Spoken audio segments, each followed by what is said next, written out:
मसीह के बाबरकत नाम में आप सबका सलाम। मेरा नाम है किंजा मकसूद, आप देख रहे हैं Kinza bless channel. Good morning everyone. सुबह सुबह मैं तैयार हुई हूँ, मेरी कॉन्फ्रेंस है, ठीक है, पतों की मैं। हम वहाँ कलाम की खिदमत करेंगे, ठीक है। और अभी नाश्ता मैं तैयार तो हूँ, नाश्ता हम जल्दी जल्दी ऐसे रखने लगे, ठीक है। ये मेरी भाभी जनाब नाश्ता, हाँ ऐसे नाश्ते होते हैं जब मीटिंग होती है ना, ऐसे नाश्ते होते हैं। तो चलें अब जल्दी से हम निकले, बहुत पहले लेट हो चुके हैं।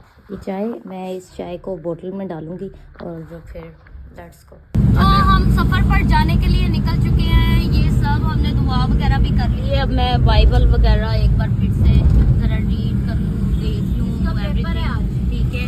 पेपर कह रही है पेपर सिमरन ना बस ना, हाँ जी, रूहानी एग्जाम है, ठीक है। तो उसमें हम पास भी हो गए हैं, आमीन आमीन आमीन।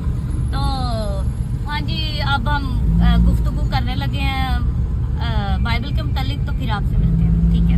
अभी हम रास्ते में हैं, आप सब हमारे लिए दुआ करें। तो अब हम इस जगह थोड़ी देर रुके हैं जूस पीने के लिए, ठीक है, क्योंकि हल्की फुल्की छोटी सी भूख लगी है, तो हमने कहा चलो जूस पी लेते हैं। तो सारी भाई कैरेट का जूस, गाजर का जूस लेने गए हैं, ठीक है, तो हम वो पियेंगे उतनी देर। Thank you. हमारा जूस आ चुका है अब ठंडा ठंडा।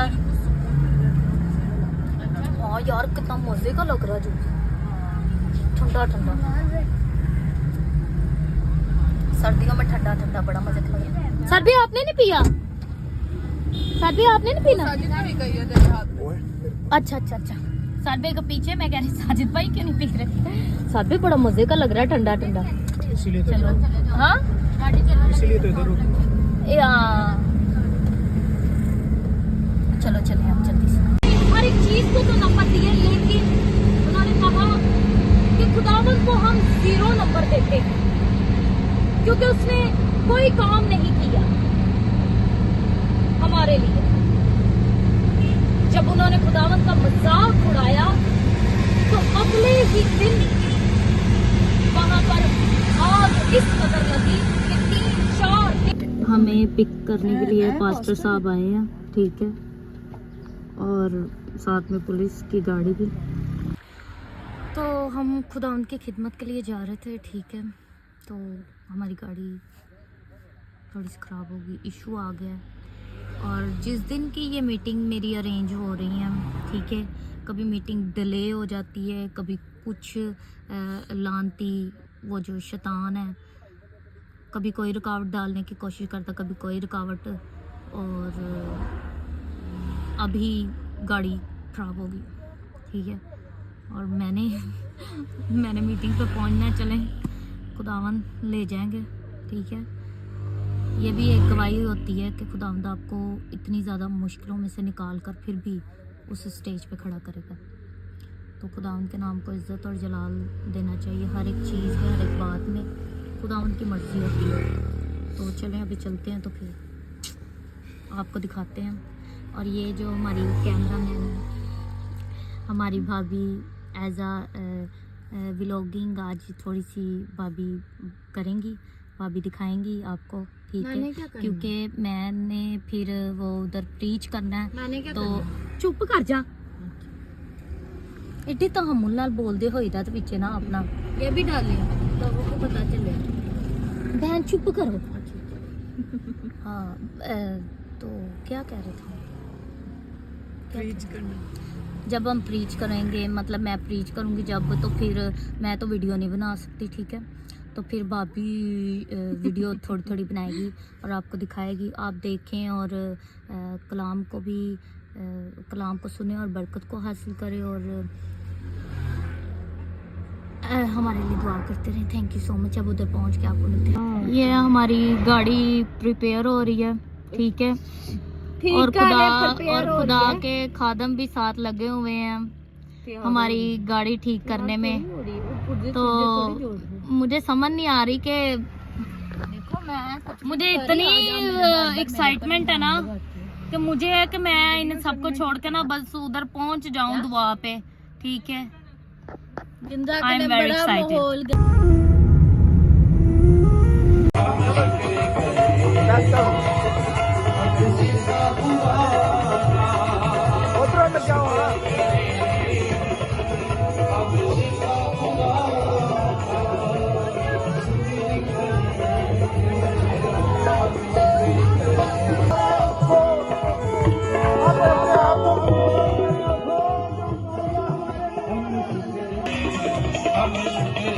दी है उन्हें हमसे दूर करती है। हमें मंजिल मिलनी होती है, हमें कामयाबी मिलनी होती है, लेकिन हमारी गलतियों की वजह से वो चीजें, वो बरकतें हमसे दूर होना शुरू हो जाती है। खुदा ने इस्राएलियों को क्यों 40 दिन का सफर 40 साल कर दिया? क्योंकि खुदा उन पर आग और तेल दोनों में कमी आना शुरू हो जाती है। कुछ चीजें हमें ना मिले तो हम बुड़बुड़ाने लग जाते हैं, खुदा उनको कोसना शुरू हो जाते हैं, खुदा उन पर इल्जाम लगाना शुरू हो जाते हैं। क्या पहले आपको पता नहीं था?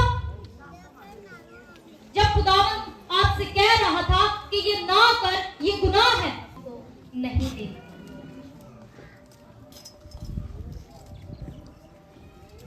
फिर लिखा है आधी रात को धूम मची, देखो दुल्हा आ गया।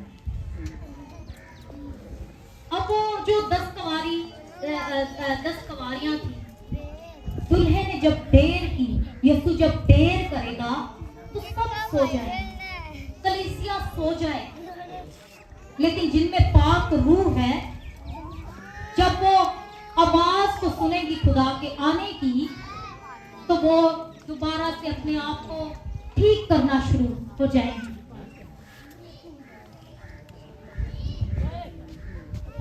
और तब दुल्हा आया है आधी रात को, धूम मची, देखो दुल्हा आ गया। ये जो आधी रात है, इस अल्फाज पर गौर करें कि खुदा कहना क्या चाहता है। ये बहुत भेद की बात है कि दुल्हा आधी रात को ही क्यों आया है।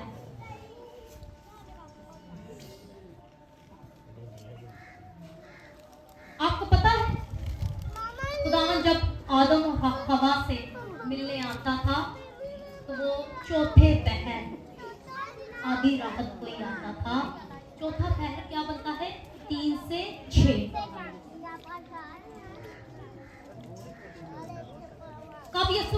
कब खुदा मिलने आता था आदम और हवा से? 3 से 6, चौथे पहर।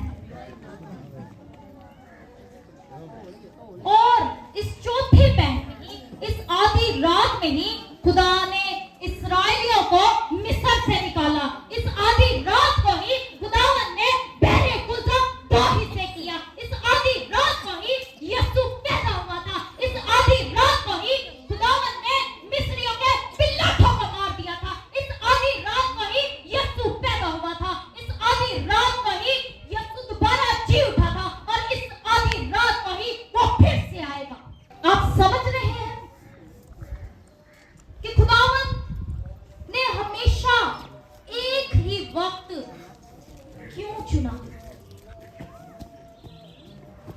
ये कोई अचानक नहीं है, कोइंसिडेंस नहीं है, बल्कि ये खुदावन के आने का वक्त है। और आपको पता है, जब खुदा जमीन पर आता है, जमीन की सैर करने, तो वो भी इस 3 से 6 बजे के दौरान आता है। आपने देखा होगा कि 3 से 6 बजे के दौरान ही जो जादूगर हैं, 3 से 6 बजे के दौरान ये जादूगर भी बैठते हैं जादू करने के लिए। और खुदा क्यों आपको उठाता है कि आप उठकर इस वक्त दुआ करें?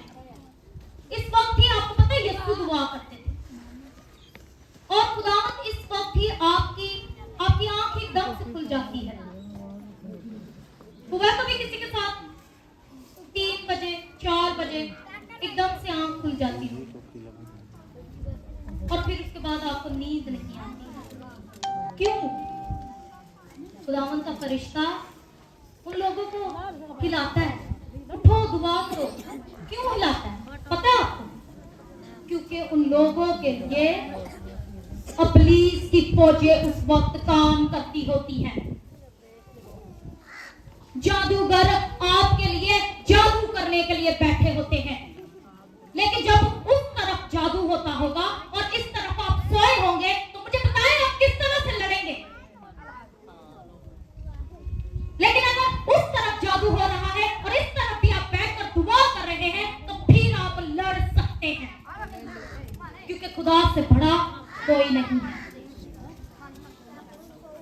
लेकिन जब आप सो रहे हैं, आप पर अटैक क्यों होते हैं? नींद में अटैक क्यों होते हैं? आपको 3-4 बजे बदरूहें नजर क्यों आने शुरू हो जाती हैं? क्योंकि उन बदरूहों को आपके पास भेजा गया। 3 बजे, 4 बजे, 5 बजे, 6 बजे जरूर उठकर दुआ किया करें। अगर आप चाहते हैं कि शैतान के कोई बार आप पर कोई जादू चल ना पाए, तो आपको उठकर दुआ करनी जरूर होगी, आपको जंग लड़नी जरूर होगी।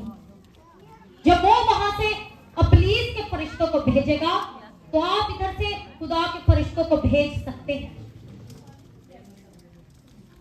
कैसे भरता है, कैसे हम पाखरू से भरते हैं? जब हम खुदावत के साथ वो क्या है? हमारे बदन है, और जो उसमें अब दूर होंगे तभी तो गुनाह करेंगे। जब खुदावत के साथ कनेक्शन ही नहीं होगा तब 5 है। नंबर 5 खुदावत के फजल और रहम को जाहिर करता है। ये बेवकूफ कवारियां जिनको पता ही नहीं कि दूल्हा कब आ है। 5 multiply by 5, 5 multiply by 5 is equal to 25। और 2025 में खुदावन आपसे ये कलाम कर रहा है। खुदावन ने ये कलाम ऐसे ही नहीं दिया। खुदावन ने 2025 में ही आपको ये कलाम क्यों दिया है? क्योंकि वो चाहता है कि आप तैयार हो जाएं, अपने आप को तैयार करें, अपनी आग को बुझने न दें, अपने अंदर से उस तेल को खत्म ना होने दें, खुदावन से दूर ना हो। ये जो एक विकास है, ये मैंने आपको पता है कहीं रिसर्च नहीं किया। ये जब मैं दुआ में बैठती थी तो खुदावन मुझे लिखाता, ये छोड़ दे। जब आप वफादारी के साथ खुदावन के साथ चलते रहते हैं तो खुदावन उन चीजों को आपसे दूर कर आपको सोने चांदी की माने बना देता है, आपको हीरे की माने बना देता है। और जब वो हीरा सोना चांदी लोगों की नजर में आता है तो लोग उसे खरीदते हैं, उस चीज की कीमत बढ़ जाती है। खुदावंद आज आपको कीमती बनाना चाहता है। खुदावंद नहीं चाहता कि आप वहां ही रहे, वही जगह पर रहे, वही काम करते रहे।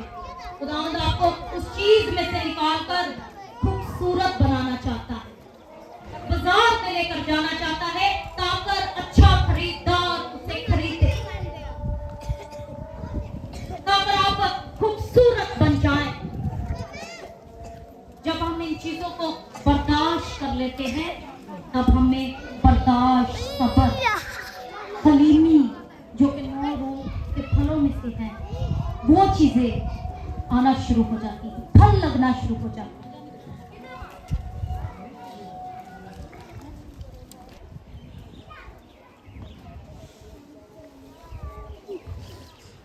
फिर हम ये ना जलाने वाली आग एक और जगह देखते हैं, मूसा जलती झाड़ी में।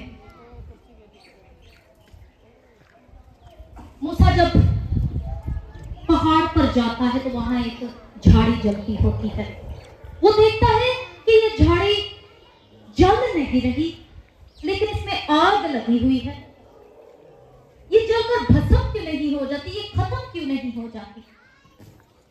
लेकिन जब वो देखने के लिए करीब गया मूसा, तो खुदावन ने कहा, मूसा अपने पाँव की जूती उतार दे, क्योंकि ये जगह पाक है। खुदा की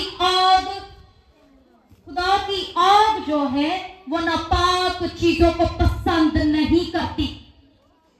खुदावन की आग जो है वो नापाक चीजों को बर्दाश्त नहीं कर पाती। इसलिए खुदावन ने मूसा से कहा कि अपनी जूती उतार दे।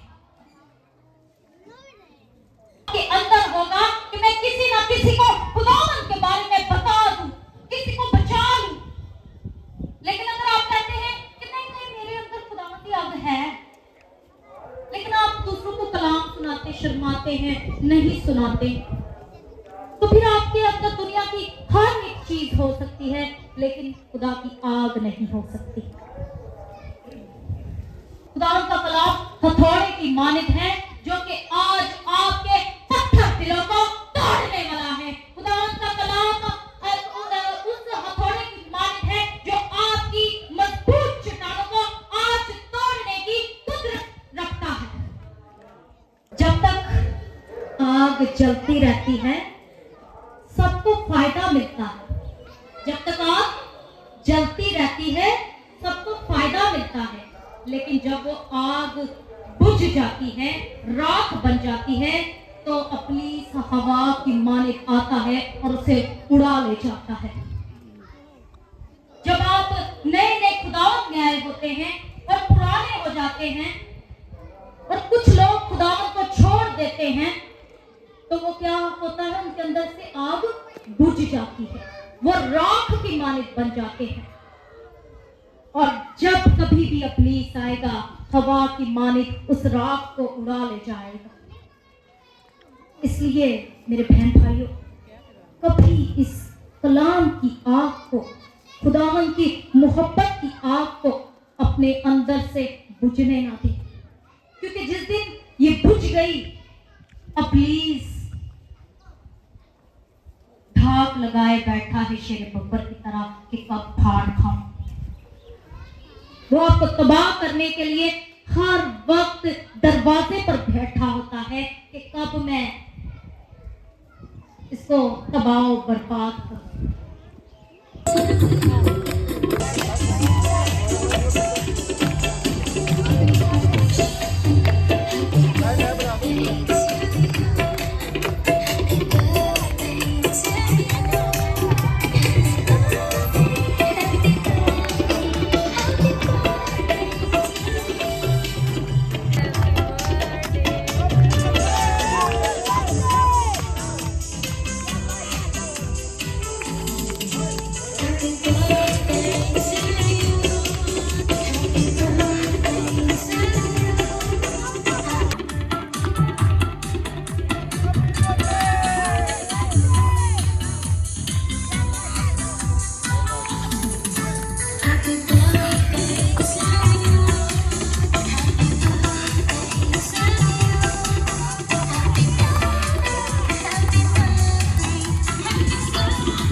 आपका तो थैंक यू, आप सबका शुक्रिया, thank you so much. Welcome welcome.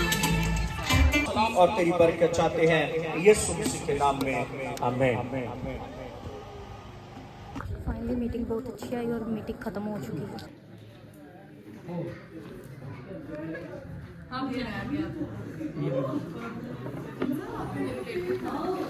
Plates किन दो बता दो। वो मैक्रोनी जरा भाभी हो चुका। अब बताओ किथे जाना ਮੈਂ ਕਾ की लैन ਵਿਆਹ ਕਰੇ किंदे नाल ਗਰੇਜ ਦੇ ਨਾਲ फिर की करे दा ब्याह करा के ਫੌਜੀ ਅਫਸਰ ਲੱਗਾਂਗੇ ते बीवी अपने उठते रखे ना कि इथे ਪਤਾ ਨਹੀਂ तो बड़ी सक्सेसफुल मीटिंग हुई है, ठीक है। लोगों को बहुत अच्छा कलाम लगा है, उनको कलाम के वसीला से बरकत मिली है। और मेरी फैमिली बताती है मैं अपने मुँह मियाँ मिठू क्या बनूँ। आप बताएं ज़रा। बहुत अच्छी मीटिंग हुई है और बहुत अच्छा, हम जो सोच भी नहीं सकते थे, खुदा ने इतना बड़ा काम किया। लोगों ने आके कहा है कि हमें बड़ी बरकत मिली है मैसेज से। हमें भी बहुत बरकत मिली है, लोगों को और- तो मिलनी थी, हमें खुद बड़ी बरकत मिली। और वहाँ पे Praise the पास्टर्स Lord. जो बैठे हुए थे वो भी कह रहे थे क्या कमाल की आप ये लड़की कलाम कमाल का सुना रही है, ये कहाँ से आई है। तो पास साहब उन्हें बता रहे थे ये लाहौर से आई है। कह रहे थे ये तो प्रोफेशनल खादमों तरह बोल रही है जैसे बाहर के खादम प्रीच करते। Thank you so much. ये खुदावंद के नाम को इज्जत और जलाल मिलना चाहिए कि उसने मुझे कलाम दिया और मैंने बस पेश किया, ठीक है। और ये गाड़ी के बाहर खड़े होके देख रहे हैं, हम बस घर के लिए निकलने लगे हैं। तो पास्टर साहब ने तोहफा दिया है 10 किलो क्या दूध 10 किलो खालिस दूध हमारे साथ जा रहा है, ठीक है। तो वो कहते हैं अब आप आए हैं और हमारे मेहमान हैं, तो मेहमानों को हम खाली हाथ नहीं भेजते, तोहफे दे के भेजते हैं। तो हमने कहा चलें ठीक है, थैंक यू सो मच। तो खुदावंद इनको और ज़्यादा बरकत दे, ब्लेस करे। अब घर जाके मिलते हैं क्योंकि रात को मैं सोई नहीं थी। हाँ मैं 2 घंटे सोई हूँ, 2 या 1.5 घंटा, ठीक है। और मेरे जहन में यही घूमता रहा कि मैंने ऐसे कलाम सुनाना है, ऐसे कलाम सुनाना है, मैंने अपना बेस्ट देना है, अच्छे से पेश करना है। मैं दुआ ही करती रही। तो शुक्र है खुदावंद का, आप बड़ा अच्छा कलाम हो गया, तो शुक्र करते हैं खुदावंद का। तो चलें फिर अभी घर जाकर मिलते हैं, ठीक है। बहुत थक चुके हैं, अब घर जाकर सिर्फ सोएंगे और बस। मेरी प्यारी भाभी ओके। बहुत अच्छी लग रही थी आज। मैं प्यारी लग रही हूँ, दोस्तों बताना। नहीं बिल्कुल नहीं, बिल्कुल देखो जो खुद ना प्यारा वो दूसरे को ये बस हाँ। तो आपको पता है जो जैसा होता है ना वो वैसे ही करता है, वो दूसरे की तरह। तो जी मैं घर पहुंच चुकी हूँ और मैंने ड्रेस वगैरह चेंज कर लिया है, ठीक है। अभी बहुत ज़्यादा थक चुकी हूँ, मैं रेस्ट करने लगी हूँ। आप इस व्लॉग को एंजॉय करें, मेरे चैनल को लाइक करें, सब्सक्राइब करें। मिलते हैं अब नेक्स्ट व्लॉग में, तब तक के लिए bye bye, God bless you all.